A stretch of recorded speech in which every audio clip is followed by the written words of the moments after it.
Au cœur du dernier bloc de cette option, se trouvent les trois options suivantes. Nouvelles règles, effacer les règles et gérer les règles. L'option Nouvelles règles nous permet de faire la création d'une règle de mise en forme conditionnelle, plus précise que les options que nous avons vues jusqu'à maintenant. En effet, en sélectionnant Nouvelles règles, Excel nous affichera un tableau dans lequel nous pourrons paramétrer notre règle.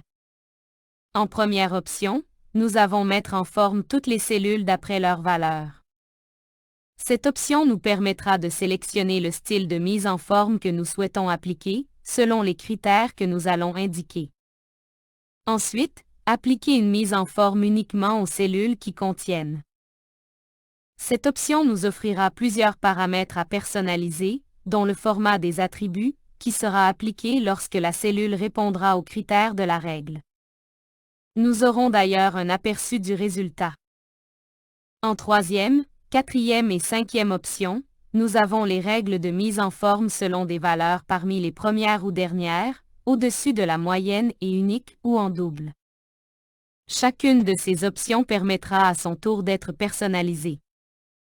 En terminant, nous avons l'option d'appliquer une mise en forme conditionnelle basée sur une formule.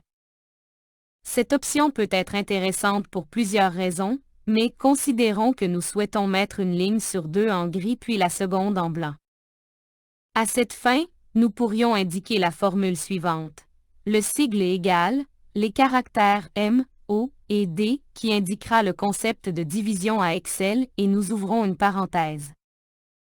Ensuite, nous indiquerons le mot ligne, indiquant que ce sont les lignes que nous souhaitons diviser, nous ouvrirons et fermerons les parenthèses, ajouterons le sigle point-virgule et le chiffre 2, lui indiquant cette fois qu'il ne s'agira que d'une ligne sur deux.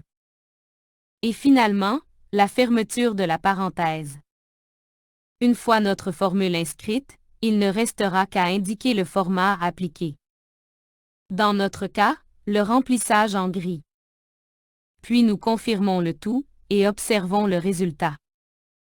Prenez note que c'est à cet endroit où nous pourrions indiquer plusieurs formules variées.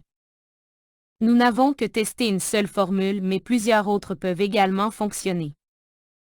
Je vous invite, à la fin de cette vidéo, à faire l'essai de règles variées et d'utilisation de formules diverses. Avant de terminer, nous allons ouvrir le menu de l'option Gérer les règles. À cet endroit, lorsque notre menu est ouvert, et donc la fenêtre de ce dernier affichée, il nous sera possible de constater les règles appliquées à nos cellules. De cette même fonctionnalité, la possibilité de les modifier, supprimer, prioriser l'une à l'autre, et plus encore. Puis, lorsque nous retournons dans le menu des mises en forme conditionnelles, nous y retrouverons l'option Effacer les règles. Donc effacer les règles de la cellule, de la feuille, ou, lorsque le cas, des tableaux. Je vous invite à prendre connaissance des documents en PDF, si ce n'est fait, puis à vous rendre à la section de votre examen final.